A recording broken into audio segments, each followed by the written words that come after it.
Queridos, só para lembrar só que nós estamos na aula sobre soberania de Deus e responsabilidade humana. Muitos assuntos correlacionados com isso, eles vão surgindo, é normal que eles surjam, mas o foco é sempre tentar trabalhar voltando para esse tema de soberania de Deus e a responsabilidade humana. Eu digo isso porque eu mesmo vou fazendo algumas provocações que vão levando a gente para alguns outros caminhos. E exige que eu dê respostas mais superficiais ainda do que eu já estou dando sobre esse próprio tema. Então acaba não ficando totalmente completo.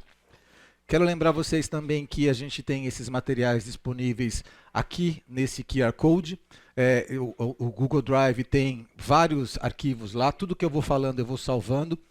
Eu vou colocando arquivos novos também. Então, por exemplo, nós falamos aqui há um tempo atrás, uma ou duas aulas atrás, sobre a segurança bíblica de crianças morrendo sem ter a idade da consciência e se isso tem a fundamentação bíblica ou não. Eu salvei esse arquivo, coloquei lá. Não vou trazer o assunto, mas coloquei aqui. Nós conversamos também sobre suicídio. Alguém levantou a mão e falou, puxa, uma pessoa que se suicida, segundo a visão do Augusto Nicodemos hoje, dependendo do nível de desespero dessa pessoa, do problema psiquiátrico que essa pessoa esteja envolvida, pode haver a preservação da vida dessa pessoa no sentido de salvação. Essa pessoa não tem isso. Tradicionalmente, a igreja protestante entendia que não, que a pessoa nunca teve salvação. Eu coloquei isso lá para que você possa consultar. Ele, obviamente, ali o que vai ter de conteúdo nunca vai te levar a ter uma conclusão sobre o assunto. Vai só te dar uma base para você começar a estudar mais, tá? Mas a gente vai depois conversar novamente sobre esses assuntos, tentando trazer isso para a soberania de Deus e a responsabilidade humana. A gente tem que alinhar sempre as expectativas, porque senão tem sempre frustração, né? É interessante a gente notar que as pessoas muitas vezes elas querem conversar sobre um assunto, mas elas não têm profundidade suficiente para conversar, ou até mesmo o próprio professor também não tem as respostas para poder te dar a profundidade que você requer. Eu até acredito que não exista um humano na Terra que consiga ter a profundidade para isso, a não ser que ele tenha uma mente quântica, né? Que ele consiga enxergar Deus sendo o próprio Deus, só se ele for Deus para poder enxergar a Deus. Jesus, né, ele conseguia. Tirando isso, eu não acredito. Mesmo Paulo ou qualquer outro. O que nós pretendíamos na primeira aula, e só para rever? Apresentar superficialmente alguns conceitos e sistemas históricos atuais, buscar harmonizar temas de tensão entre os conceitos e sistemas históricos atuais, demonstrar o impacto disso, né, que esses temas têm sobre as nossas condutas de vidas, analisar alguns atributos de Deus em ação pela palavra e não por aquilo que a gente entendeu pela tradição, através do seu relacionamento com o seu povo, considerar a possibilidade de não termos todas as variáveis para a correta definição da atuação de Deus e buscar uma forma prática de reagir e viver biblicamente diante desses temas complexos, entendendo que a gente tem algumas dificuldades. A gente tem que ter isso em mente. Temos pessoas com vivências e experiências muito diferentes. Nessa sala aqui a gente tem novos convertidos, velhos convertidos, pessoas que estudou com profundidade, pessoas que não estudou, então não dá para a gente seguir todo mundo da mesma forma. Nem todas as pessoas realizaram, ao menos, uma leitura completa da Bíblia. Tem muita gente que já é cristão há muito tempo, mas nunca leu a Bíblia inteira. E nós temos a tendência, eu marquei em vermelho aqui, de nos fecharmos ao diferente e buscamos defender nosso pensamento, ainda que nós entendamos como limitados. É normal. Aí você fala, não, eu sou limitado. Tá? Mas na hora que a gente começa o assunto, você começa a defender, você começa a pegar as facas, começa a pegar as coisas, fala, não, como assim? É uma loucura. E a gente tem que se desarmar. E também o seu professor tem que desarmar, tá? Porque se o professor chegar aqui com a ideia de que ele vai levar você a pensar igual a ele, tá errado. 17 séculos de discussão não chegaram a uma conclusão. Quem sou eu para levar vocês a pensar exatamente igual a mim? Não faz sentido algum. São poucos os que estudaram e leram livros doutrinários sobre o assunto, tá? Então não estou falando de livros... Tem tipos de assuntos que são discorridos por alguns autores que são bons, mas eles não são profundos e não são doutrinários. Livro doutrinário é aquele que geralmente você fala, nossa, que livro chato. Geralmente é esse livro. Tá? Geralmente. Se gostou do livro, não é doutrinário. Né? Porque você tem que estudar muito, você tem que ir com profundidade. Teremos apenas os 600 minutos, eu tirei os minutos que a gente para, né, para a gente abordar isso, então não tem como, 17 séculos contra 600 minutos, é impossível. E nós somos seres finitos e limitados, buscando entender um Deus eterno e ilimitado. E isso não faz sentido para a gente. Lembra que a história ela tem que ser vista pelo menos e no mínimo, em 6 fases. Não dá para a gente conversar sobre soberania de Deus, sobre presciência, sobre predestinação, se a gente pensar apenas o Novo Testamento para frente. Não faz sentido. Ou se você pensar apenas Velho Testamento e Novo Testamento. Porque Deus já existia antes da Bíblia estar formada, antes da Terra estar formada. Então, assim, a pergunta que eu fiz para vocês na primeira, segunda aula foi: Satanás pegou Deus de surpresa? Porque se ele é soberano, se ele tem conhecimento de todas as coisas, ele já sabia que isso ia acontecer. Ou ele só tem esses atributos dentro do tempo e espaço determinado na Terra? Também é uma forma de a gente pensar.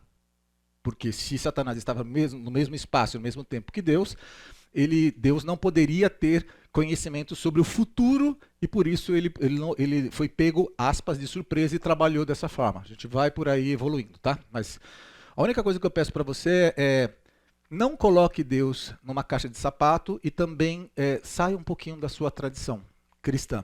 E eu não vou... Essa aula vai ser muito boa para a gente falar sobre tradição. Eu não quero desconstruir sua tradição. Eu só quero que você não pare na sua tradição. Entendeu? Não se feche na sua tradição. Isso que é importante. As tradições cristãs, elas são boas ou são más para a interpretação bíblica correta? Com base no que nós falamos aqui. O que vocês acham? Boa ou má? A gente fica até na dúvida, né? Elas são boas. Tá? A gente precisa das tradições. Senão a gente vai virar uma anarquia, né? Vai virar uma bagunça. Se autores estudaram por 17 séculos o assunto, por melhor que nós sejamos, por mais que nós tenhamos novos recursos, é um pouco de petulância da nossa parte achar que a gente vai ter um pensamento totalmente diferente desses camaradas, né? Porque esses camaradas eram os melhores que existiam, as melhores mentes que existiam no mundo. Lembra que elas estavam dentro das academias universitárias? Essas academias elas eram mantidas pela igreja, o governo, a igreja existia, e os melhores estavam lá. Então o cara pensava primeiro em teologia, depois ele pensava em outra coisa. Se ele pensasse diferente, igual o Giordano Bruno, o cara era queimado na fogueira. Era simples. Então ele pensava em teologia. Tá?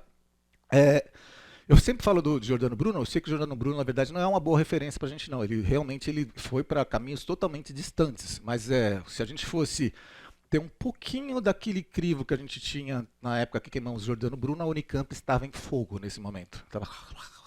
Porque assim, todo mundo pensa diferente, tá? Só para mostrar para você que isso é uma questão de momento, de tradição. Vamos ver sobre o valor das tradições cristãs na interpretação da Bíblia Sagrada. As tradições cristãs, vou ler para você porque eu sei que você não sabe ler, desempenham um papel significativo na interpretação da Bíblia para a maioria das denominações cristãs. Essas tradições fornecem um contexto e uma lente interpretativa que moldam como os crentes entendem e aplicam as Escrituras. Perceba isso, você não consegue ler as Escrituras desconsiderando a sua tradição. Por isso que o desafio que eu fiz para você e a brincadeira que eu propus desde o primeiro momento é: vamos para a ilha. Fiquemos na ilha, encontremos a Bíblia.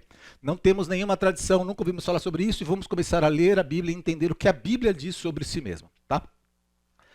O valor das tradições cristãs na interpretação da Bíblia pode ser resumido em alguns pontos chaves. Contexto histórico e cultural. Homens, que estavam no contexto histórico e cultural. As tradições cristãs fornecem um contexto histórico e cultural que ajuda a entender os eventos e as passagens da Bíblia. Isso inclui a história da igreja, os primeiros pais da igreja, os concílios ecumênicos e as contribuições teológicas ao longo dos séculos. Segundo, doutrina e teologia. As tradições cristãs estabelecem doutrinas e crenças teológicas que influenciam a interpretação das Escrituras. A teologia cristã molda e forma como os cristãos veem Deus, Cristo, o Espírito Santo e outros aspectos da fé. E isso afeta como eles interpretam a Bíblia. Ok? Está acompanhando? Interpretação litúrgica. Muitas tradições cristãs têm liturgias e práticas de adoração que se baseiam nas Escrituras. Essas práticas influenciam a leitura e a interpretação da Bíblia, pois as passagens bíblicas são frequentemente incorporadas nos serviços religiosos. Só parei um pouquinho. Você notou que eu não orei para começar? A gente orou antes de começar, mas a gente não orou quando nós começamos. Alguns já ficam assim: por que ela não orou hoje? Imagina se o Fernando falasse assim, começa o culto, começaria o Fernando lá na frente e começasse a palavra. Você fala, oh, peraí, hoje não vai ter louvor? A gente não... O que aconteceu? Nós temos liturgias. Por mais que nós pensemos que nós não temos liturgias, nós temos. A ordem do nosso culto é uma ordem litúrgica. Então, assim, isso está muito vinculado com as nossas tradições. Ou, às vezes, as coisas não são nem porque foram estudadas e foram determinadas que fossem assim, mas as coisas foram acontecendo e virou uma tradição, né? Dentro da tradição, tem uma brincadeirinha que eu faço, que nem é minha, eu li há um tempo atrás, e nem sei se a história é verdadeira ou não, disse que a menina se casou, e aí ela pegou, ligou para a mãe, e ela falou, mãe, esse ano aqui vamos fazer o Natal na minha casa? Ela falou, vamos fazer, não tem problema. Você quer receber o pessoal? Não, eu recebo todo mundo, eu recebo a vovó, recebo você, todo mundo. Ela pegou e falou assim, só que eu queria aquela receita daquele pernil que a senhora assa, que é maravilhoso, e eu preciso dessa receita. Aí a mãe falou, não, faço isso com certeza, filho, ó, faz assim, compra isso, compra tal coisa. Deu tudo bonitinho. E ela foi comprar, a primeira coisa que você vai fazer na receita é comprar o bendito do pernil, certo? Ela comprou o pernil e ela chegou para o rapaz do açougueiro, e falou, você pode, por favor, serrar o osso do pernil, na parte final do pernil? Ele falou, pode. Aí ele foi naquela serra que ele tem ali, serrou o pernil, ela fez todo o tempero, foi servido o jantar, maravilhosamente bem, ela conseguiu acertar tudo bonitinho, e a avó dela estava ali. Então estava a avó, estava a mãe. E aí ela falou, e aí, gostaram do pernil? Aí todo mundo falou, não, gostamos muito, foi muito bom. E aí ela falou, mas vovó, deixa eu entender uma coisa, a mamãe falou para a gente fazer desse jeito, qual é a necessidade de serrar o pernil para a gente assar? Aí a avó começou a dar risada e falou assim, você serrou o pernil? Ela falou, eu serrei. A mamãe que falou para serrar o pernil, porque é assim que tem que ser feito.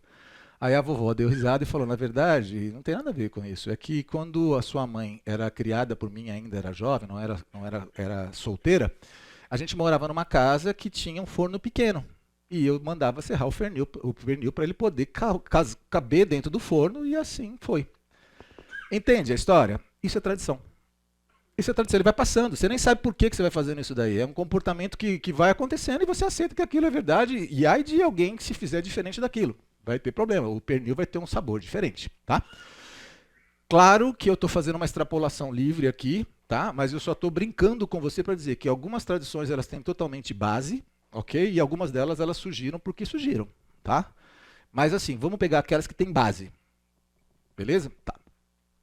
Ética e moral. As tradições cristãs desempenham um papel importante na formação das normas éticas e morais dos crentes. Elas ajudam a interpretar as escrituras para orientar as decisões e ações dos fiéis em questões éticas e morais. Legal. Importante falar sobre ética e moral. Vocês sabem que a igreja batista do sul dos Estados Unidos não aceitava negro dentro das igrejas? Você sabe que negro não tinha alma? Você sabe que eles tinham escravos? Sabe por quê? Porque eles pegavam a Bíblia e interpretavam a Bíblia da forma que eles queriam interpretar a Bíblia. E isso foi criado uma tradição. Então toda tradição precisa ser questionada, tá? Herança espiritual. A tradição cristã fornece uma herança espiritual rica, com escritos de santos, teólogos e líderes religiosos ao longo dos séculos. Esses escritos podem fornecer insights e orientações valiosas para a interpretação da Bíblia e a vida espiritual. Qual que é o valor das tradições? Eu estava falando sobre, aqui eu estava sobre valor, agora eu continuo com valor, eram os benefícios que vai vir depois. Vamos lá. É importante notar que diferentes tradições cristãs têm abordagens ligeiramente diferentes para a interpretação da Bíblia. Por exemplo, a tradição católica romana, presta bem atenção nisso, que isso vai fazer bastante sentido para você quando você conversar com um católico.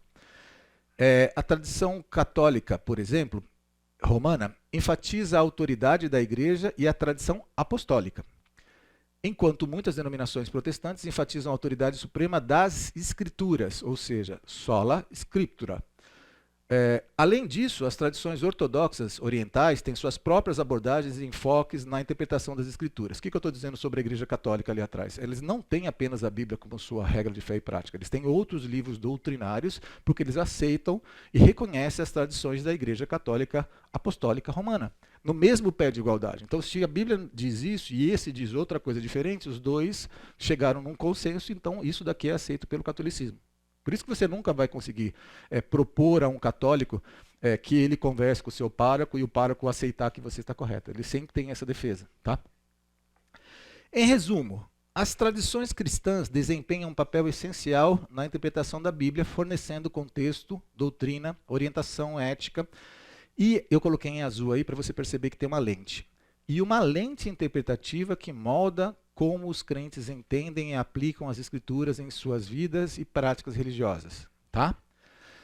Como é que eu faço para saber se uma tradição está fundamentada ou não? Todas elas geralmente estão fundamentadas, mas qual delas é a mais fundamentada e qual delas que tem mais exercício de engenharia para poder se manter de pé? Quando eu falo desse exercício, a gente que fica lutando para poder dizer e se fala, meu, não é isso que o versículo está dizendo, tá? Tem que ter os benefícios disso, né? Então você tem foco nas escrituras. Tradições que têm foco na teologia das escrituras, para mim, já são diferenciadas positivamente. Então, a teologia reformada enfatiza a autoridade suprema das Escrituras. Lembra do solas. O que significa que a Bíblia é a fonte primária, inquestionável de doutrina e orientação. Por que é primária? Porque você pode ter até outros livros, você pode até ter um contexto histórico fora das Escrituras. Mas a Bíblia, quando você tiver choque, ela prevalece, ela está acima. Tá bom? Mas você pode contextualizar por outras coisas, outros livros para você poder entender a vida da época. Tem lugar aqui, se precisar. Que mais?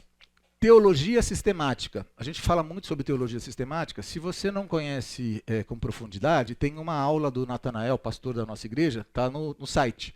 Ele fala um pouquinho sobre teologia sistemática, a forma de você sistematizar temas para você ver se ela para de pé dentro das escrituras ou não. Tá? Porque assim, se a Bíblia não conflita com si só. Se ela tiver algum conflito, alguma coisa aconteceu entre esse ponto e esse ponto que harmonizou isso.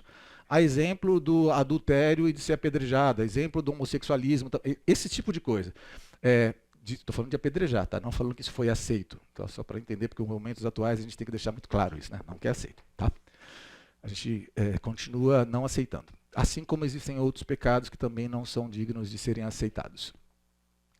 Teologia sistemática reformada é reconhecida por sua ênfase na teologia sistemática. Nossa, ficou estranho, né? Teologia sistemática, a teologia reformada é reconhecida por sua ênfase na teologia sistemática. Ok. O que significa que ela busca compreender a totalidade da doutrina cristã de forma coerente e inconsistente. Isso ajuda a criar uma base sólida para a fé e a compreensão da teologia. Se você não tiver foco nas escrituras e se você não tiver um sistema sistemático de análise, você pode incorrer em caos, você pode ter os absurdos da igreja, inclusive tem várias igrejas evangélicas falando absurdos, e heresias, que em várias igrejas evangélicas também estão falando e praticando heresias. Tá? Eu vou fazer um percentual aqui que é meu. Aliás, dizem que 99% dos percentuais não são defensáveis e você cria na hora, inclusive esse meu agora, né, que estou criando. Eu acho que se você for analisar hoje a igreja evangélica brasileira, que tem 36 milhões de cristãos, talvez uns 95% não tem nada a ver com o cristianismo verdadeiro. Está falando de uns 5% aí, e muito tristemente, que estão com a base cristã focada naquilo que a Bíblia realmente propõe. Você começou a ouvir uma centralidade no homem, pode esquecer, querido.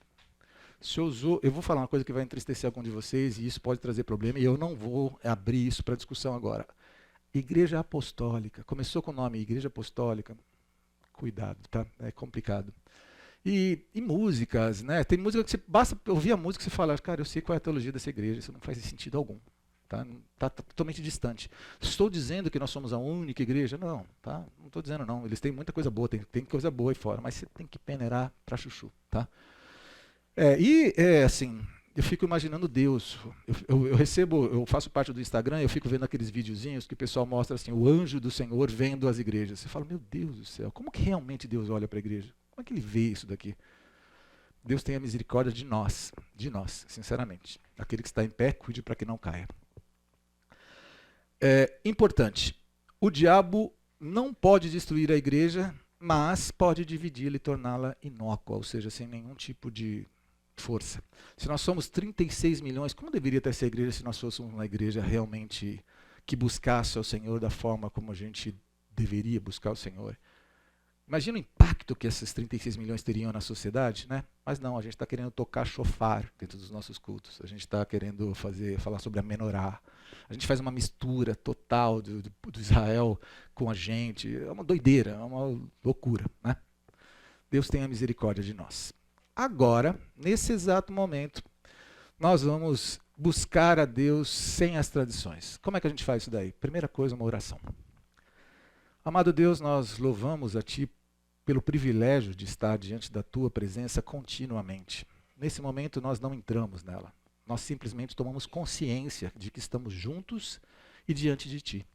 Instrua-nos através do Teu Espírito Santo para que nós possamos compreender a Tua santa, agradável e perfeita vontade, de modo que nós sejamos, ó Deus Altíssimo, despertados para servir ao Senhor com alegria, colocando ao Senhor em primazia.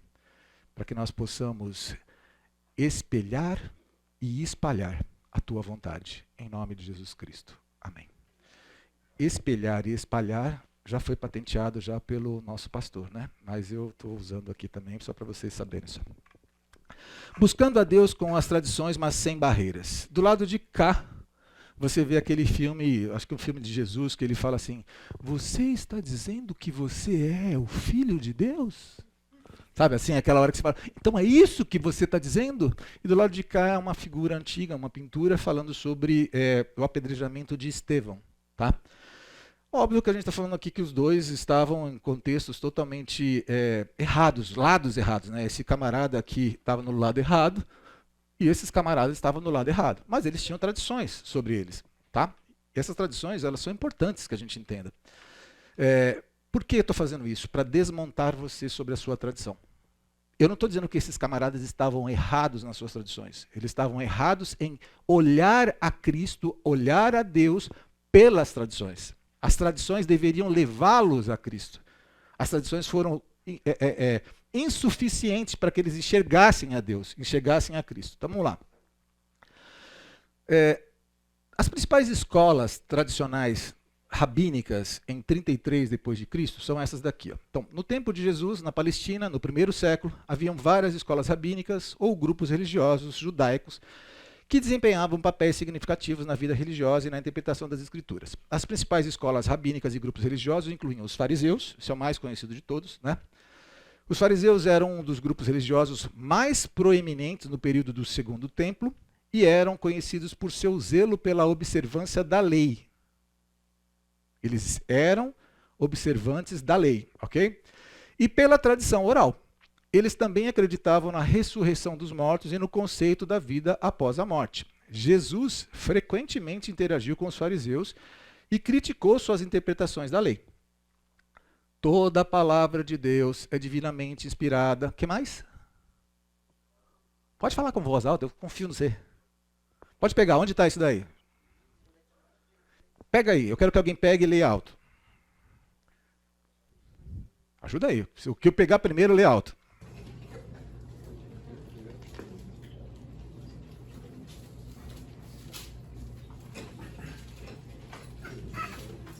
Toda escritura é inspirada por Deus e útil para o ensino, para a repreensão, para a correção, para a educação na justiça, a fim de que o homem de Deus seja perfeito e perfeitamente habilitado para toda boa obra. Dá o endereço? 2 Timóteo 3,16. 2 Timóteo 3,16. Ok? Toda a escritura. Toda a escritura. O que era toda a escritura que eles tinham na época? Eles tinham Bíblia? Eles tinham a compilação dos 66 livros? Basicamente, Torá e mais alguns poucos livros nas mãos. Então, onde eu quero chegar com isso? E depois eu vou discutir com vocês se isso daqui se aplica para o Novo Testamento em uma outra aula, não hoje, tá? Mas sim, se aplica. Só para você entender o seguinte, eles tinham condições de entender e de ver que aquele homem fazendo aquelas coisas era o Messias. Não pense você que eles estavam sem material disponível para isso. Tá? Eu só fiz uma puxada disso para duas coisas. Uma, para fazer uma provocação para você, dizer o seguinte: toda a escritura, inclusive, é o quê? Para você estudar depois em outro momento. O que eles tinham na época para falar o que é toda a escritura? E se toda a escritura, como a gente entende hoje, está correto. Se toda a escritura com 66 dízimos está correto. Já estou dizendo, sim, está correto. Mas para você chegar nessa conclusão, não vai na minha. Vai estudar um pouco sobre isso, tá? Saduceus. Os saduceus eram um grupo sacerdotal aristocrático que tinha influência no Templo de Jerusalém. Eles não acreditavam na ressurreição dos mortos e eram conhecidos por sua ênfase na aderência estrita à lei escrita, Torá, em oposição à tradição oral.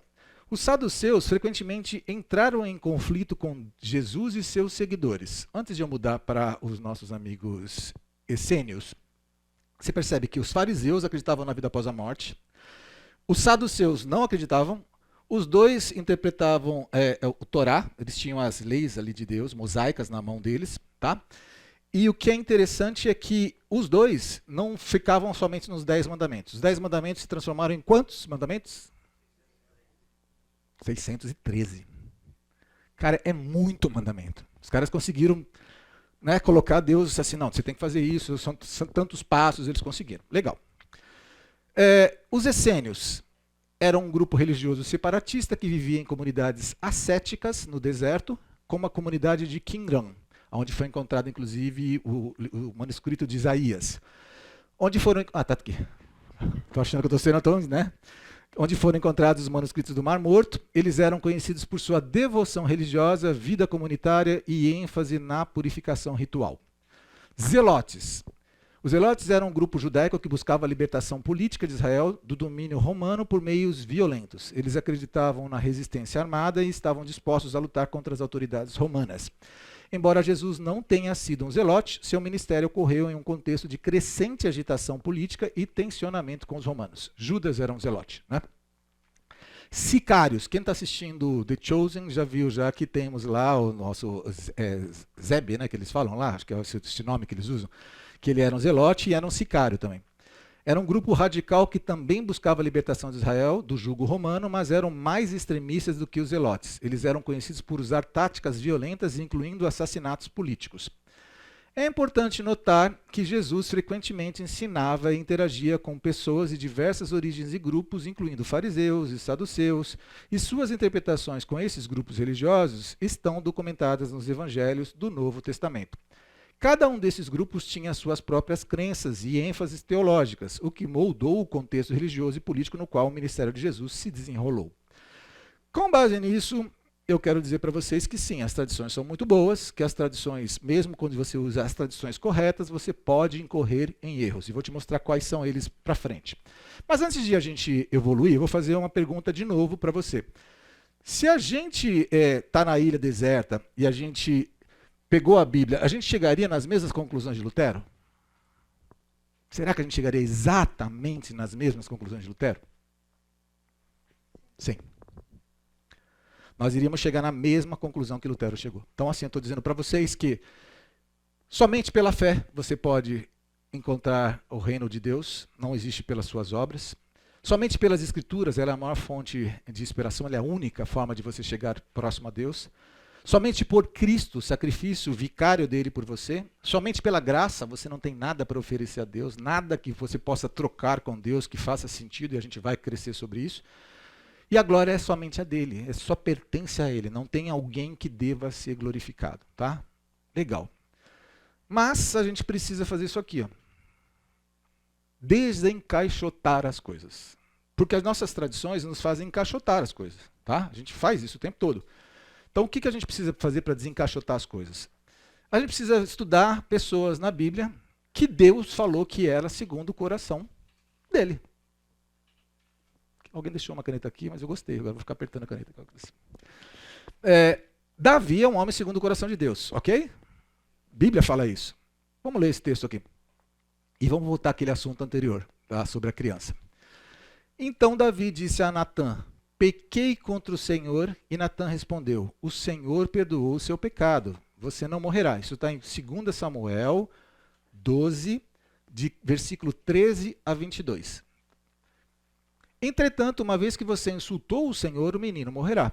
Depois que Natã foi para casa, o Senhor fez adoecer o filho que a mulher de Urias dera a Davi. Veja que quem faz adoecer aqui é o Senhor. E Davi implorou a Deus em favor da criança. Ele jejuou e, entrando em casa, passou a noite deitado no chão. Os oficiais do palácio tentaram fazê-lo levantar-se do chão, mas ele não quis e recusou comer.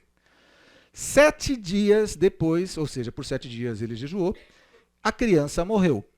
Os conselheiros de Davi ficaram com medo de dizer-lhe que a criança estava morta e comentaram: enquanto a criança ainda estava viva, falamos com ele e ele não nos quis escutar, como vamos dizer-lhe que a criança morreu? Ele poderá cometer alguma loucura. Davi, percebendo que seus conselheiros cochichavam entre si, compreendeu que a criança estava morta e perguntou: a criança morreu? Sim, morreu, responderam eles. Então Davi levantou-se do chão, lavou-se, perfumou-se e trocou de roupa. Depois entrou no santuário do Senhor e o adorou. Voltando ao palácio, pediu que lhe preparassem uma refeição e comeu. Seus conselheiros lhe perguntaram: por que ages assim? Enquanto a criança estava viva, jejuaste e choraste, mas agora que a criança está morta, te levantas e comes? Ele respondeu: enquanto a criança ainda estava viva, jejuei e chorei. Eu pensava: quem sabe? Talvez o Senhor tenha misericórdia de mim e deixe a criança viver. Mas agora que ela morreu, por que deveria jejuar? Poderia eu trazê-la de volta à vida? Eu irei até ela, mas ela não voltará para mim. Meu foco primeiro aqui está sobre Davi, ele ter conhecimento de que Deus havia dito, através do profeta, de que aquela criança morreria. Se Davi fosse um homem obediente, o que ele deveria ter feito? Jejuado? Vou jejuar. O Senhor falou, assim, cumpra-se o Senhor, não vou jejuar. Mas ele não foi desobediente ao Senhor. Ele simplesmente chegou diante de Deus com uma atitude dizendo: Senhor, tem misericórdia de mim. Me ajuda. E ele tentou, através desse relacionamento com Deus, mudar a mão de Deus. Pedir o favor de Deus. Quando se cumpriu aquilo que Deus havia feito, dito que ia fazer, ele levantou, foi até o templo do Senhor e disse o seguinte: Senhor, o Senhor deu, o Senhor tirou. Bendito seja o Senhor. A tua vontade é acima de todas. E vida que segue. Mas o que eu quero dar ênfase para vocês aqui, que vai me ajudar para o slide, é a atitude de Davi. Davi tinha uma atitude diferente da maioria dos homens. Na verdade, eu vou dizer que eu chego ao ponto de dizer que poucos homens tiveram a atitude como Davi teve. Que é um relacionamento, é chegar diante de Deus com um relacionamento. A gente estava na época da graça? A gente estava na época da lei, gente. Ok? Mas Davi fez isso. Sobre a ênfase da criança, só dizer o seguinte: como eu penso exatamente como o Fernando propôs e pregou, para mim está tudo tranquilo, tá? Se eu não pensasse assim, eu poderia dizer para vocês, dizendo o seguinte: ó, eu pensava, quem sabe, quem está falando é Davi, não é o Senhor dizendo isso. E no pensamento de Davi, ele disse: eu vou até a criança. Então Davi tinha esse pensamento de que ele iria até a criança. Não é uma doutrina bíblica de que estas crianças estariam com o Senhor e, portanto, Davi acreditava que ia encontrar-se com o Senhor. Eu não posso dizer isso daí. Eu posso até provocar isso, mas eu não tenho defesa se alguém me atacar em relação a isso. Tá? Mas eu penso exatamente igual. Tá? Para mim está muito tranquilo sobre isso. Próximo slide, vamos lá. Davi, o segundo homem, o meu coração. Aqui eu vou pegar Atos 13, 22. Na verdade, só para você entender que é ali que ele fala que Davi era um homem segundo o coração. Tá?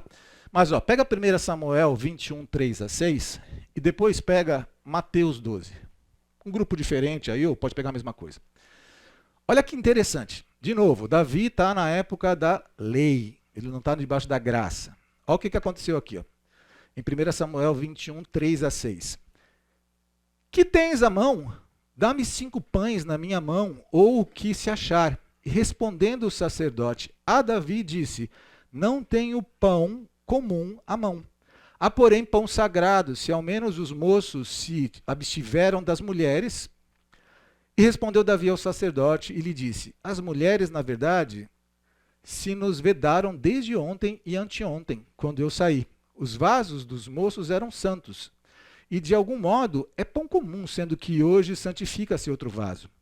Então o sacerdote lhe deu o pão sagrado, porquanto não havia ali outro pão senão os pães da proposição que se tiraram de diante.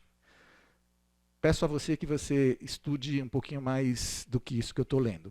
Dá uma lidinha antes, você vai ver que Davi está fugindo, que ele chegou diante do sacerdote. Se você quiser, faz os estudos referenciais, que você vai chegar lá vendo que ele não podia comer aquele pão, de que aquele pão ali, segundo as leis, eram do Senhor e que de modo algum, ele nem podia comer, nem podia dar para as outras pessoas. Tá? Sacerdote, né? Sacerdote falou, olha, tá aí, mas você é o rei, você diz aí o que você faz. Ah, faz aí. Pegou lá o pão. Agora, olha que interessante isso. Quando a gente vai para Mateus 12, o erro de Davi, o pecado de Davi, a falha de Davi é trazida por Jesus. Inclusive, isso tem uma discussão teológica bem grande ainda, tá? Naquela ocasião, isso no Novo Testamento, Jesus falando para um outro grupo, Jesus passou pelas lavouras de cereal no sábado. Seus discípulos estavam com fome e começaram a colher espigas para comê-las. Os fariseus, vendo aquilo, lhe disseram, olha, os teus discípulos estão fazendo o que não é permitido no sábado. Ele respondeu, vocês não leram o que fez Davi quando ele e os seus companheiros estavam com fome? Ele entrou na casa de Deus e, junto com os seus companheiros, comeu os pães da presença, o que não lhes era permitido fazer, mas apenas aos sacerdotes. Ou vocês não leram na lei que no sábado os sacerdotes no templo profanaram esse dia e contudo ficam sem culpa? Eu lhes digo que aqui está o que é maior do que o templo. Se vocês soubessem o que significam essas palavras, desejo misericórdia, não sacrifícios, não teriam condenado inocentes, pois o Filho do Homem é Senhor do sábado. Esse tema aqui não é pacificado, tá? Existem autores e teólogos que entendem que Jesus não está dizendo aqui que o pecado de Davi foi legal, que o erro de Davi foi legal. Mas, no entanto, aqui tem uma forma de você interpretar. Se Deus falou que Davi era um homem segundo o meu coração, e se Jesus usa Davi para poder confrontar as pessoas que estão questionando ele, vai cair. Eu entendo que tem alguma coisa acontecendo aí, né? Eu acho que a minha tradição não é suficiente para poder ficar de pé disso. Aqui eu vejo o Senhor dizendo, Davi desafiou a lei. É meio estranho falar isso, né? Mas eu vejo isso. Vamos evoluir? Isso daqui eu marquei em vermelho. Não é doutrina. Rony, você está dizendo para mim que isso daqui é uma doutrina, que você está explicando para... Não, não é doutrina. Isso veio da onde? Da minha cabeça. Da minha cabeça, tá bom? Posso estar redondamente equivocado. Tá bom? Não me use como base. O Rony disse. Eu não sou base, eu não escrevi nenhum livro. Não, isso aqui é meu pensamento. Eu só estou dizendo para você ir junto comigo. Tá bom? Vamos lá. Lucas 18, 16 e 17. Mas Jesus chamou a si as crianças e disse, deixem vir a mim as crianças e não as impeçam, pois o reino de Deus pertence aos que são semelhantes a elas. Digo a verdade, quem não receber o reino de Deus como uma criança não entrará nele. Isso está dizendo que, então, qual foi a ênfase? Vamos lá, qual foi a ênfase? Eu tenho que ser semelhante a uma criança. Beleza? O que uma criança ela é? Criança, se ela tem um bom relacionamento com alguém, esse relacionamento não tem limite. Inclusive, a gente sabe que pessoas abusam de crianças com base nesse relacionamento. A criança, ela tem uma intimidade total. Se você falar para uma criança ficar numa determinada posição para você ver alguma coisa, ela vai fazer. Ela te dá intimidade total, ela tem essa intimidade total. A criança, ela precisa ter conhecimento de quem você é para fazer isso. Algumas até fazem sem ter esse conhecimento, mas a grande maioria, elas têm que ter esse conhecimento. A criança, ela tem respeito pelos seus tutores ou pelas pessoas que estão junto com ela. E esse respeito chega ao absurdo. Às vezes chega ao absurdo. A criança, ela adquire confiança nos adultos que estão lidando com ela. Uma confiança total. Se você quiser levar uma criança para a morte, pode ter certeza, você leva com uma facilidade incrível. Incrível, incrível, tá? A criança, ela vai aprendendo com você, com as suas experiências. É assim que ela vai andando. E a criança, ela tem temor. Porque se você fala para ela não, ela entende que é não. E a criança, ela tem seriedade barra ingenuidade barra pureza. O que eu digo seriedade? O que você fala para uma criança, por mais ridículo que seja, ela leva a sério. Criança é ingênua. Você fala algumas coisas para ela, ela aceita. E criança é pura. Vamos parar aqui, ir para o nosso intervalo e vou voltar a partir daqui para a gente construir esse pensamento para ver, será que Davi não tinha um comportamento segundo uma criança? Amado Deus, nós entramos nessa segunda parte desta aula com a intenção de buscarmos, através da Tua palavra, conduzidos pelo Teu Espírito Santo, entender a Tua vontade, entender uma forma de poder glorificar o Senhor através das nossas atitudes, pensamentos, práticas. Imploramos as Tuas misericórdias sobre nossas vidas e a Tua condução. Em nome de Jesus Cristo. Amém. Queridos, vamos lá. Eu estava falando sobre as crianças, certo? Eu vou colocar uma outra elemento aqui, que é o seguinte. Vamos dizer que tudo isso daqui que as crianças fazem entra nesse funil aqui, tá? E aí, vamos colocar mais um versículo aqui para a gente poder colocar esse caldo bom. 1 João 4,16. Eu estou usando a NVI. 1 João 4,16. Assim, conhecemos o amor que Deus tem por nós e confiamos nesse amor. Deus é amor. Todo aquele que permanece no amor, permanece em Deus e Deus nele. No amor não há medo, ao contrário, o perfeito amor expulsa o medo, porque o medo supõe castigo. Aquele que tem medo não está aperfeiçoado no amor. Então, vamos lá.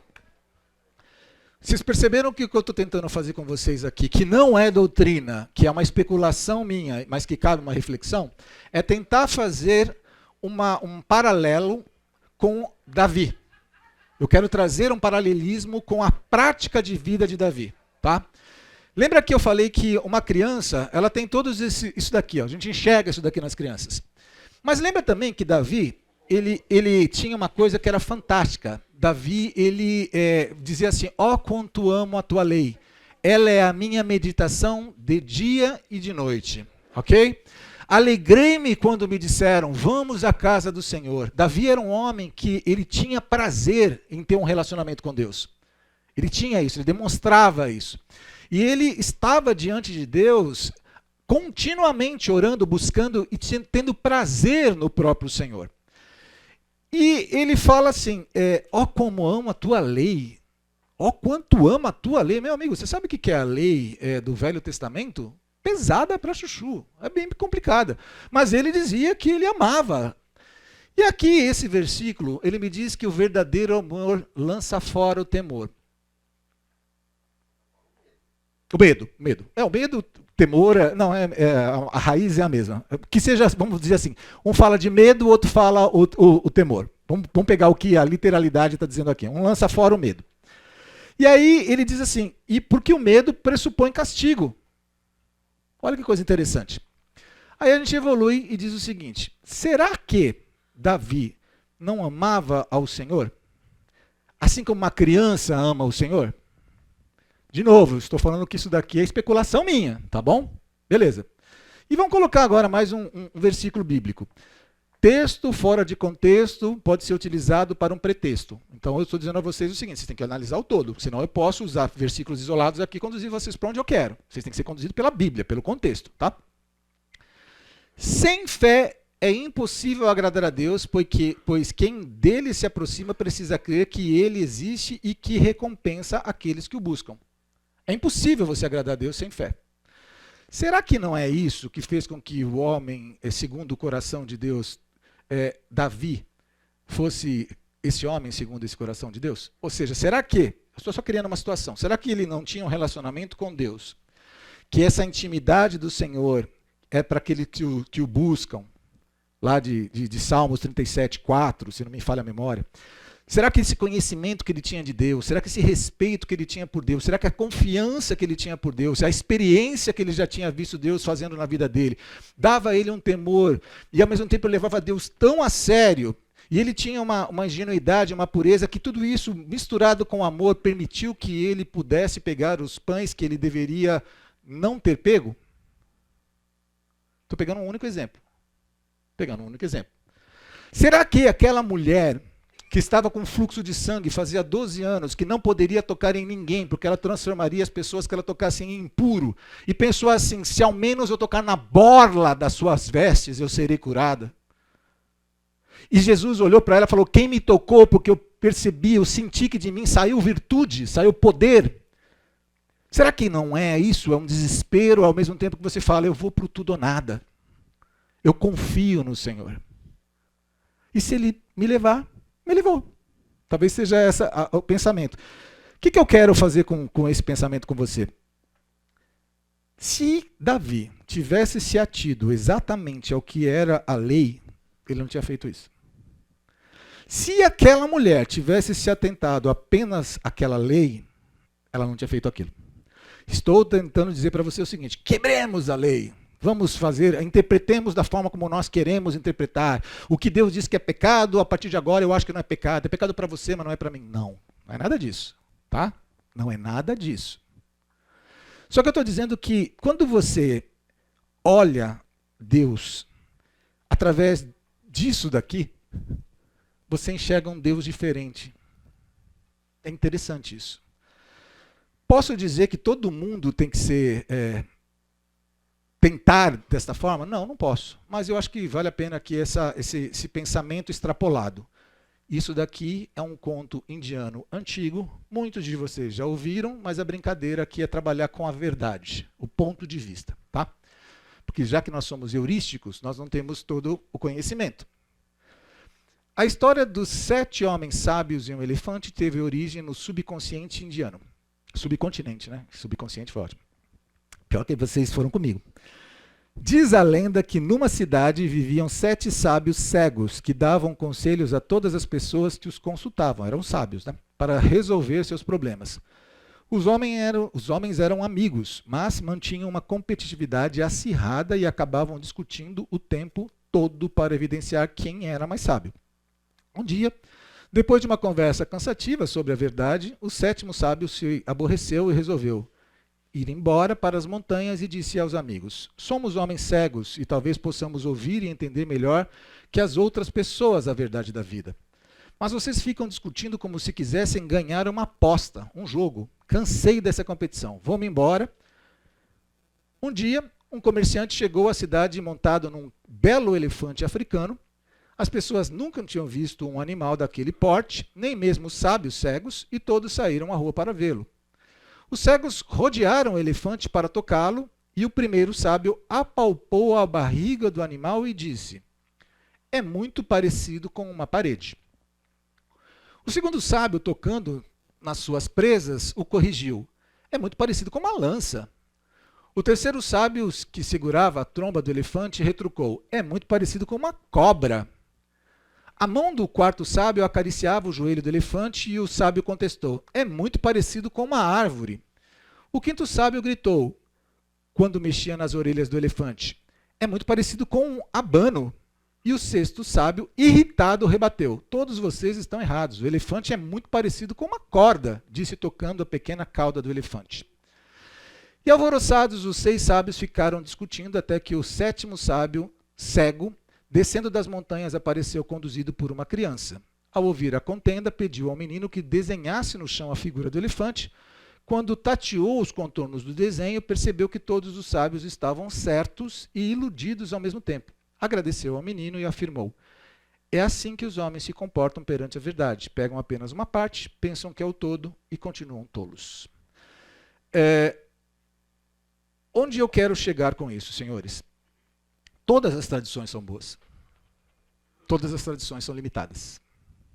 Todos os pensamentos são bons. Todos os pensamentos são limitados. Se a gente for analisar todos esses temas aqui, nós vamos ter que, para analisar, vamos ter que usar tradições. Ou seja, a tradição calvinista, ou seja, a tradição arminiana, ou seja, outra tradição. Existem formas de a gente analisar isso daqui, a gente vai chegar em conclusões. O que eu estou estimulando desde o primeiro dia, e olha, quero dizer para você que não foi fácil eu aceitar o desafio de colocar isso para vocês. Primeiro porque eu tenho limitações, e são grandes as minhas limitações. E segundo porque as próprias limitações da proposta, do tema e da limitação do ambiente das pessoas poderiam trazer interpretações muito complicadas que poderiam ser conduzidas de modo errado, equivocado. Tanto que vale a pena até dizer para vocês o seguinte, é muito importante que vocês ouçam quando eu digo eu penso assim. Não que a igreja pensa assim, não que a doutrina, não é assim. Por exemplo, eu falei para vocês sobre se há uma perda de salvação, se pode haver perda de salvação. E aí eu falei sobre o pecado da blasfêmia, dizendo que, para meu entendimento, a blasfêmia só pode ser cometida por alguém que tenha conhecimento total de Deus, que não tenha a menor dúvida daquilo. Então, talvez um salvo poderia blasfemar. Se um salvo pode blasfemar, um salvo pode perder a sua salvação. Seria o único caso que eu posso acreditar. É assim que nós, como igreja, temos o pensamento? Não. Nosso pensamento da igreja diz que não há perda de salvação. Eu ouso pensar livremente, mas me submeto ao pensamento da nossa igreja, porque é a igreja que eu frequento. Senão eu frequentaria uma outra igreja. Não seria aqui que eu estaria frequentando. Tá? E o que é importante não é apenas que eu frequento essa igreja. Eu não fico aqui tentando mudar a igreja. Eu não quero propor a você um avivamento, nada disso. O que eu quero que você tenha apenas um direcionamento do Senhor para crescer em Cristo, para poder servir da melhor forma possível. É isso. Tem gente que fala assim, Deus colocou fulano de tal, você vai ver que daqui a pouco a igreja está tudo falando em línguas. Oi? Você está pensando de forma a trazer rebelião, mudança desse jeito? Claro, não é isso. Tá? Lembra que eu falei para você o seguinte, esse é um quebra-cabeça que nós não temos a capa. Quando você compra um quebra-cabeça, 2.000 peças, aquilo me dá... Né? Gente que ama. 2.000 peças e são todas pequenas, né? E aí o camarada olha para a capa e começa a montar aquilo, né? Eu falei até, né, o Wagner, o pastor Wagner tem muito, ele ama isso, já viu? Tem um monte na sala dele. Imagina um quebra-cabeça desses daqui, ó, assim, ó, que você não tem o desenho é totalmente complexo e você não tem o guia, você não tem um desenho para poder montar. Isto é soberania de Deus e responsabilidade humana. O que você tem são algumas propostas de guia para montar. E aí você tem o calvinismo, você tem o arminianismo. Mas são propostas. Ainda vão ficar faltando peças desencaixadas. Tá? Por que eu estou fazendo todo esse comentário para você? Porque não dá para a gente começar a conversar sobre assuntos diversos, e a gente começar a conversar sobre a sua opinião sobre um texto, sem que a gente tenha pelo menos alguma base para a gente trabalhar isso. A gente precisa fazer isso daí. Então, por que eu coloquei a presciência e não a predestinação primeiro? Porque a presciência é utilizada, dentro desses materiais que a gente vai trabalhar, para falar como Deus pode predestinar as coisas. Só que é legal que a gente pensar o seguinte, existem pensadores que entendem que as coisas acontecem porque Deus sabia que iria acontecer assim e por isso ele age dessa forma. Isso é presciência pura. Tá? Então vamos lá. Presciência, qual que é a definição dela? A doutrina reformada da presciência, também conhecida como presciência divina, ou conhecimento prévio de Deus, refere-se à crença de que Deus, em sua soberania, conhece antecipadamente todas as coisas, incluindo o que acontecerá no futuro. Essa doutrina é uma parte integral do calvinismo e da teologia reformada em geral. E é frequentemente usada para abordar questões relacionadas à predestinação e à eleição divina. A doutrina da presciência reformada pode ser resumida da seguinte maneira. Conhecimento exaustivo de Deus. De acordo com a perspectiva reformada, Deus possui um conhecimento exaustivo e perfeito de todas as coisas, tanto do presente quanto do futuro. Ele não é limitado pelo tempo ou pelo espaço e, portanto, conhece todas as coisas de maneira completa e imutável. Vocês vão ter que viajar comigo, tá? Para vocês entenderem isso daqui depois, senão vai ficar complicado. Predestinação e eleição. A presciência divina desempenha um papel importante na doutrina da predestinação reformada. Deus, em sua presciência, conhece desde a eternidade aqueles a quem ele escolherá para a salvação, os eleitos, e aqueles a quem ele permitirá que sigam seu próprio caminho de pecado e condenação, os reprovados. Compatibilismo. Os reformados geralmente adotam uma visão chamada compatibilismo, que acredita que a soberania de Deus e o livre-arbítrio humano são compatíveis. E aqui, por livre-arbítrio humano, você pode colocar livre... Não, tem outra palavra? Livre agência. Você pode substituir as palavras aqui que vai chegar no mesmo lugar, tá?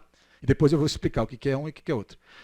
Isso significa que, embora Deus conheça antecipadamente todas as escolhas e ações das pessoas, as pessoas fazem essas escolhas livremente de acordo com as suas vontades. Mistério e soberania de Deus. Os reformados reconhecem que a relação entre a presciência divina e a predestinação e o livre-arbítrio humano é um mistério profundo. Eles enfatizam a soberania absoluta de Deus e a dependência total de sua vontade e sabedoria.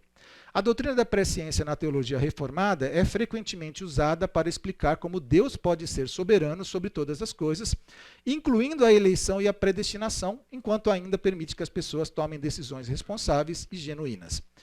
Ela também oferece uma perspectiva sobre Deus, como Deus conhece e ordena o futuro sem negar a liberdade humana. É importante observar que a doutrina da presciência é uma parte específica da teologia reformada e é apenas uma das muitas maneiras de abordar essas questões complexas da teologia cristã. Outras tradições teológicas, como o arminianismo, têm visões diferentes sobre o papel do conhecimento prévio de Deus no plano de salvação. Versículos bíblicos. Se quiser abrir, fique à vontade, tá? Tudo com NVI. Isaías 46, 9 e 10. Lembrem-se das coisas passadas, das coisas muito antigas. Eu sou Deus e não há outro. Eu sou Deus e não há outro e não há nenhum como eu. Desde o início faço conhecido o fim. Desde tempos antigos o que ainda virá.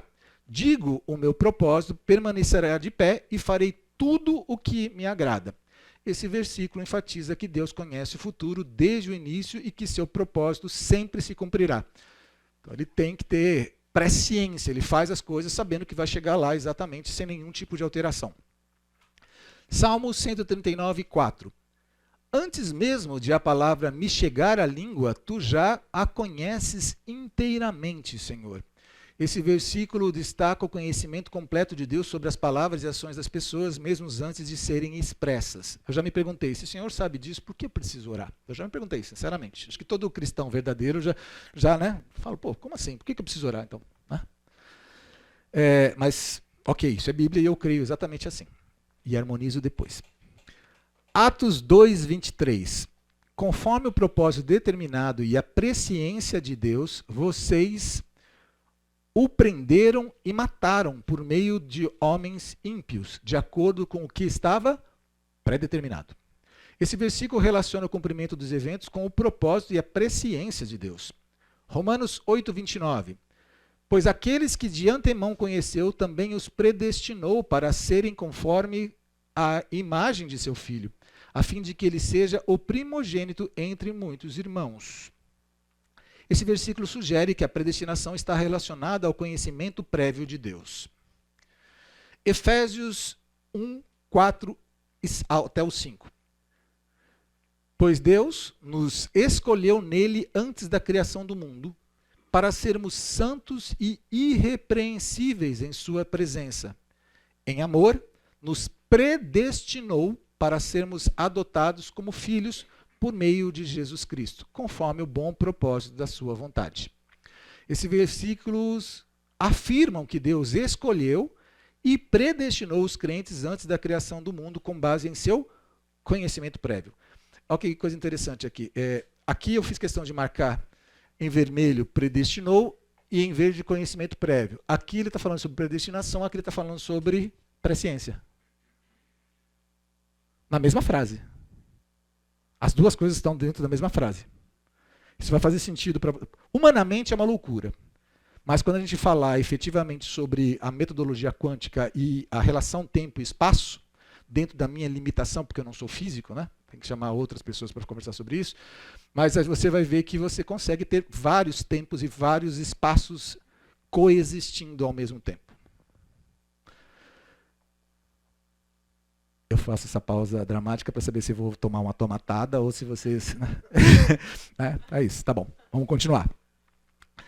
1 Pedro 1:2. Eleitos de acordo com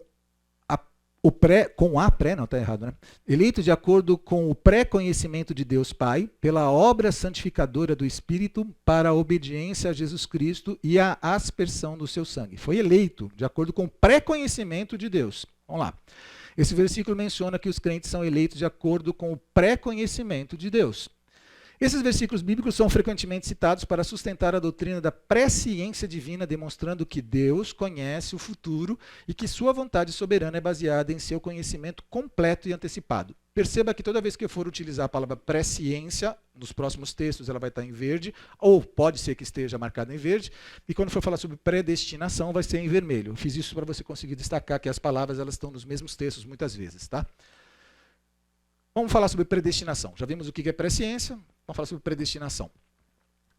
A doutrina de predestinação é uma das crenças centrais na teologia reformada, uma corrente do cristianismo protestante que se originou com a reforma protestante no século XVI, liderada por figuras como Martinho Lutero, João Calvino, Ulrico Zwinglio, nem sei pronunciar esse nome.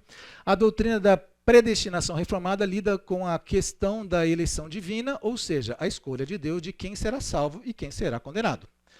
Aqui estão os principais elementos da doutrina da predestinação na tradição reformada. Eleição incondicional.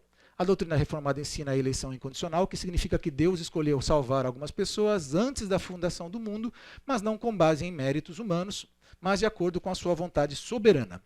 Essa escolha é um ato da graça divina e os eleitos não têm mérito próprio para a sua salvação. Só para constar para você, eu vou ter que explicar depois.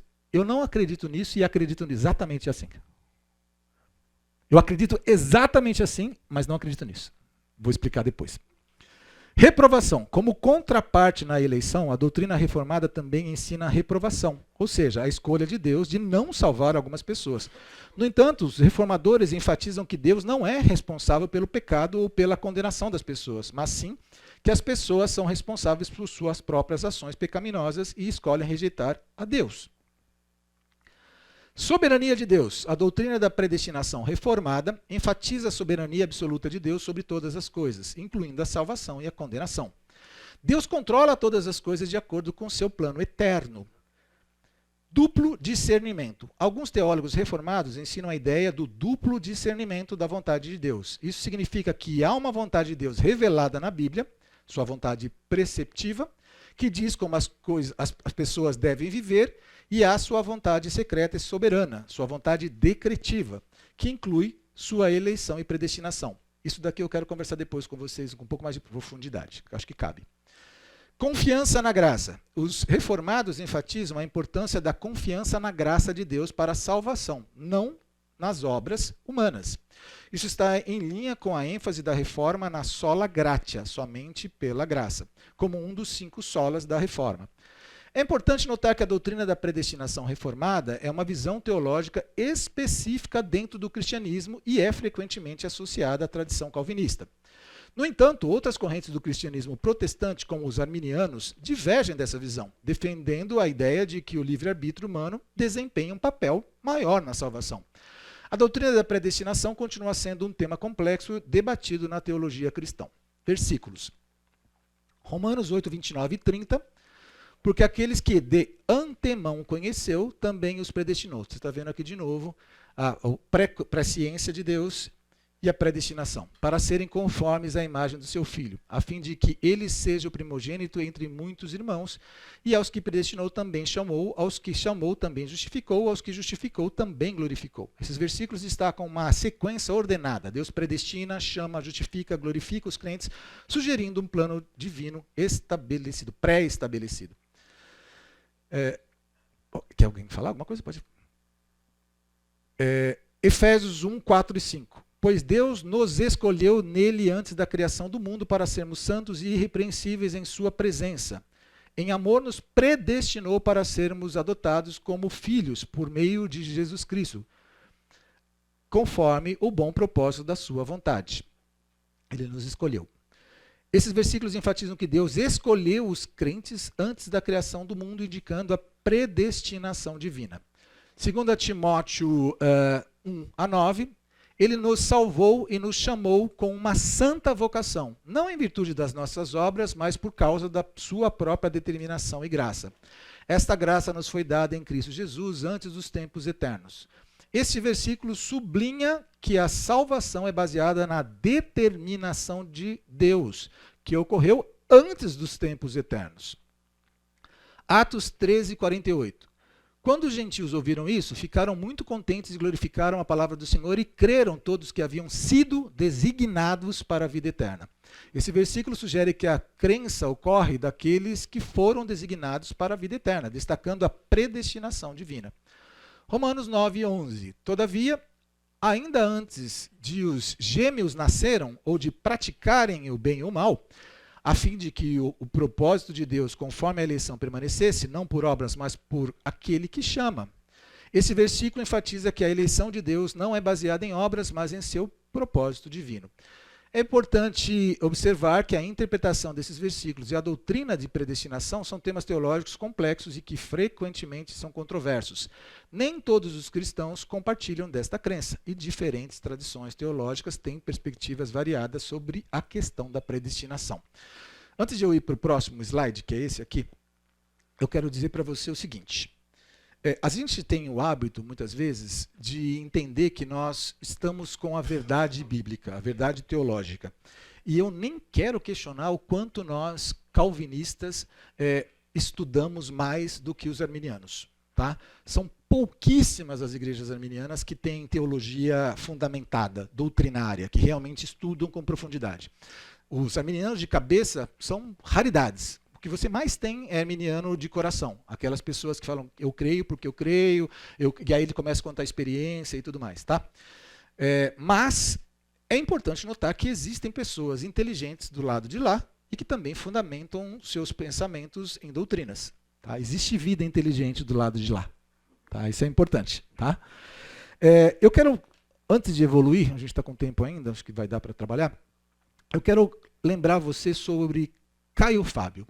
Quem é mais antiguinho como eu, já estudou, olha que eu vou lembrar assim, quantos de vocês aqui, mais antiguinhos, já leram o livro de Caio Fábio?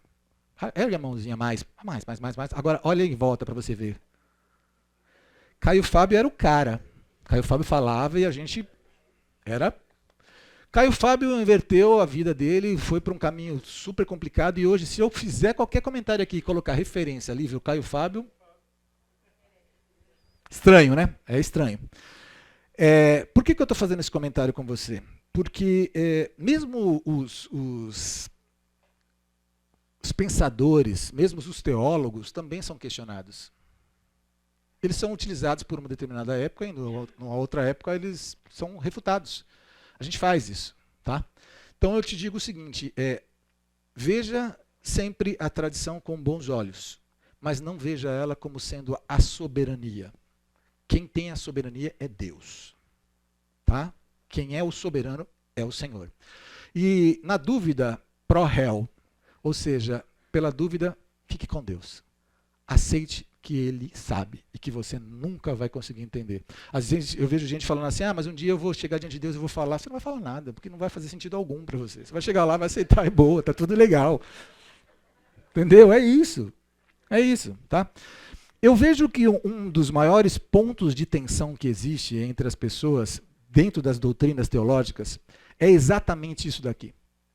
É exatamente isso. As pessoas falam assim, nós calvinistas entendemos que todos os arminianos entendem que é pela obra que eles conseguem fazer com que eles sejam salvos. Não. Existem arminianos de coração que acham que eles foram salvos pela graça de Deus, mas que se eles pecarem, eles perdem a sua salvação. Mas não são todos, tem uma minoria ali pensante. Tá? E essa minoria pensante, ele entende que não é pela obra. Mas existem calvinistas que entendem que a graça é suficiente e não precisa ter obra. E aí a gente vai entrar naquela discussão de Gálatas, sabe? Tipo assim, é pela obra que a gente vive? Não, não é, mas pelo amor de Deus. Existem falta de obras nos calvinistas. Existem a falta da compreensão de como eu devo viver por ser quem eu sou. Não porque eu vou perder a salvação, mas porque eu sou um agente de Deus. Eu vou usar um termo que é muito utilizado dentro das igrejas arminianas. Eu sou embaixador de Cristo. Isso está fundamentado nas Escrituras. Sabe o que significa ser embaixador? A autoridade máxima do reino dos céus na terra. Eu tenho que me portar como embaixador de Cristo. Então, assim, se por um lado nós temos o excesso o excesso pela falta, o excesso não, a palavra excesso não cabe. O erro pela falta do conhecimento teológico. Por outro lado, nós temos o conhecimento teológico e temos o erro do não comportamento. Há um equilíbrio que a gente precisa encontrar. Agora veja, você quer acabar com esse problema aqui? Vamos lá. Romanos 3, 24, Efésios 2, 8 e 9 e Efésios 2, 1 a 3. Sendo justificados gratuitamente por sua graça, por meio da redenção que há em Cristo Jesus. Gratuitamente você foi justificado. Paulo fala isso, tá? Em Efésios, Paulo fala, pois vocês são salvos pela graça, por meio da fé. E isso não vem de vocês, é dom de Deus por obras, não por obras para que ninguém se glorie. Paulo fala isso aqui também. E Paulo fala depois ali, no 2, 1 a 3 de Efésios. Vocês estavam mortos. Ou seja, você está morto, cara. Você não fez nada. Você estava morto. Morto não faz nada. Em suas transgressões e pecados, nos quais costumávamos viver, quando seguiam a presente ordem nesse mundo e o príncipe do poder do ar, o espírito que agora está atuando nos que vivem na desobediência. Anteriormente, todos nós também vivíamos entre eles, satisfazendo as vontades da nossa carne, seguindo os seus desejos e pensamentos, como os outros éramos por natureza merecedores da ira. Não tem questionamento. Quem questionar isso daí, você fala, meu, tem como? É isso aí, você está morto, você não fez nada. Tá? Agora, a gente tem que entender que existem os pensadores que colocaram a graça proveniente também como isso. O que é a graça proveniente? Lembra disso?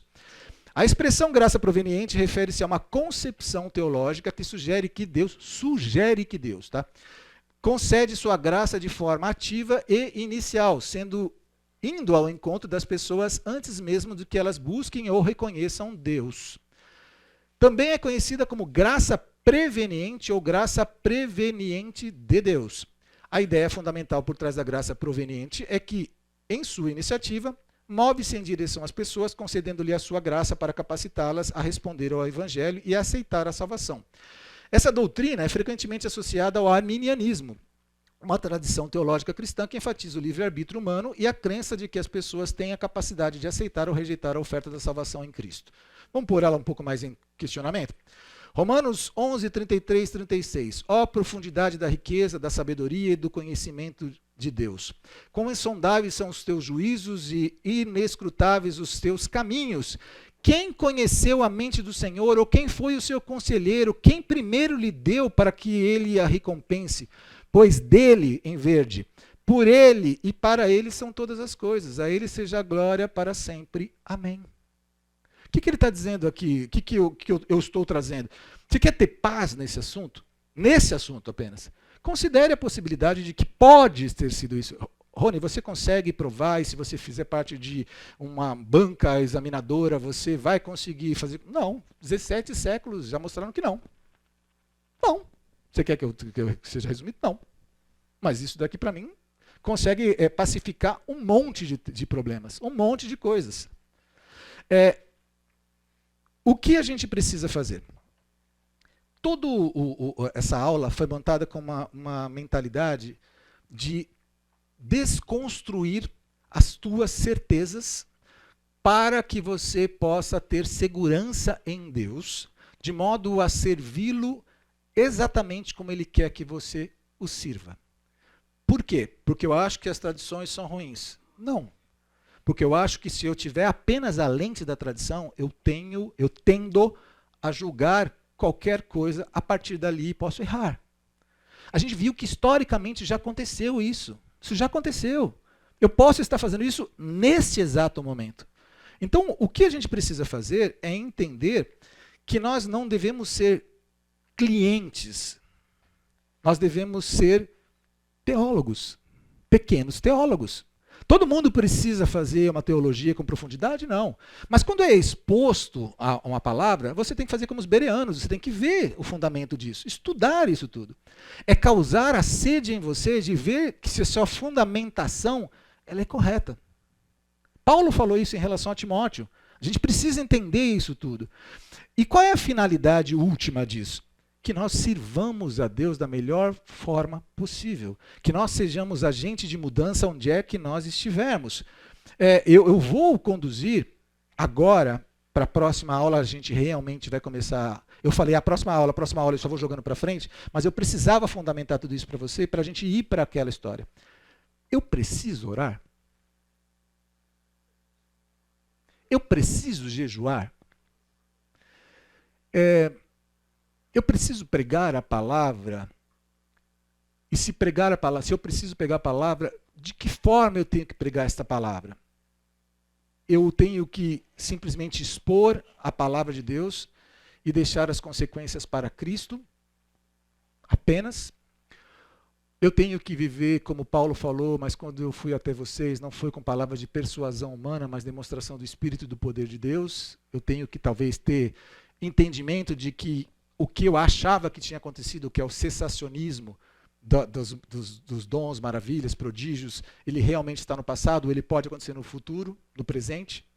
Se isso acontece, como acontece, quando acontece, se as pessoas que fazem isso daí, elas estão corretas ou não, essa discussão tem que estar no meio da gente. Porque, olha que coisa interessante. Eu já estou dando uma pala para você já, e eu sempre trago um ponto que é um ponto mais quente para a próxima conversa. É isso mesmo, tá? É assim que eu sou. Se eu vou orar por uma pessoa, eu oro, eu sei que sempre é a vontade de Deus. É sempre a vontade de Deus que se cumpre. Mas, se eu olhar para a Bíblia, como é que eles oravam? Como é que os apóstolos oravam? Será que não tem... Não sei, eu quero desafiar você nisso tudo. Já que a gente já quebrou tudo isso e a gente está entendendo que nós estamos livres para poder pensar, como é que a gente tem que agir?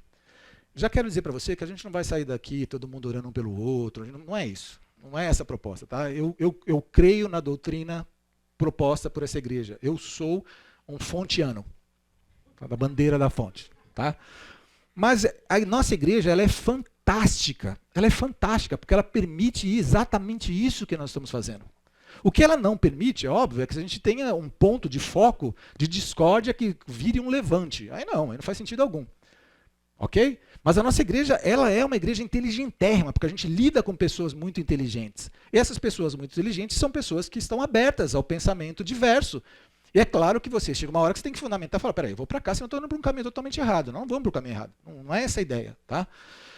Mas o que é interessante é que quando você tem todo esse pensamento já construído ou desconstruído, quando eu propor a você, e vou colocar isso, posso garantir agora, na próxima aula, eu vou te mostrar o seguinte, o tempo e o espaço está limitado a você, está limitado a mim, não a Deus. Deus veio ontem exatamente como estivesse vendo agora, como se fosse exatamente amanhã, para ele tanto faz. Ele está fora dessa dimensão. Para ele tudo é possível, ele consegue fazer todas as coisas. Ele é Senhor. É muito bom poder estar guardado por essa soberania de Deus. E é muito bom saber que eu tenho responsabilidade humana. Eu já vou responder para você. Sim, eu tenho responsabilidade humana. E as duas coisas, elas vão na mesma direção. Elas não divergem, elas não conflitam. Deus espera que eu tome posturas em relação a algumas coisas. Ele espera realmente que eu mude algumas coisas. Ele espera que eu ouse em algumas situações. Não ouse pela rebelião, mas ouse pelo relacionamento. Que eu ouse porque eu conheço, eu sei quem ele é. Eu não tenho prata e nem tenho ouro, mas o que eu tenho eu te dou. Em nome de Jesus Cristo, levanta e anda. O que fez com que... mas foi só aquele tempo. Onde é que está escrito que foi só naquele tempo? Me mostra um lugar na Bíblia que diz foi só naquele tempo. Eu posso usar todos os 2000 anos para trás para dizer que realmente ficou no passado. A historicidade me mostra isso. Mas a Bíblia não fala isso. E eu não estou dizendo aqui para a gente começar a orar por dons, maravilhas, prodígios. Eu não estou falando isso. Estou dizendo, vamos ser bíblicos. Só isso. Vamos ser bíblicos. Querido, qual é o meu desejo para você? Cada domingo você saia daqui questionando o que eu propus para você. Cada domingo você discuta isso no seu almoço. Cada domingo você pergunte para você mesmo se você acredita dessa forma ou de forma diferente. Cada domingo você busque um pouco mais a Deus. Que durante a semana você ore mais ao Senhor, você busque mais ao Senhor, você contextualize mais o seu pensamento. Você não acredita como eu acredito, que bom. Que bom. Você vai ter que estudar. E ao estudar você vai ficar próximo de Deus, e ao ficar próximo de Deus você está fazendo a vontade dele. Oremos. Tua é a glória, a majestade, o domínio. Tu és o Senhor dos senhores. Obrigado pelo privilégio de poder estar aqui diante desses meus irmãos em Cristo, que nós vamos viver para sempre contigo, sabendo que o Senhor tem o controle sobre todas as coisas. Nenhuma folha cai se não for pela tua vontade. Nenhum fio de cabelo cai se não for pelo teu propósito. Nós te louvamos e nós nos rendemos diante de quem tu és, não te entendendo, mas simplesmente como uma criança, a Deus, te amando, te dizendo, tu és o nosso Senhor. Em nome de Jesus Cristo. Amém.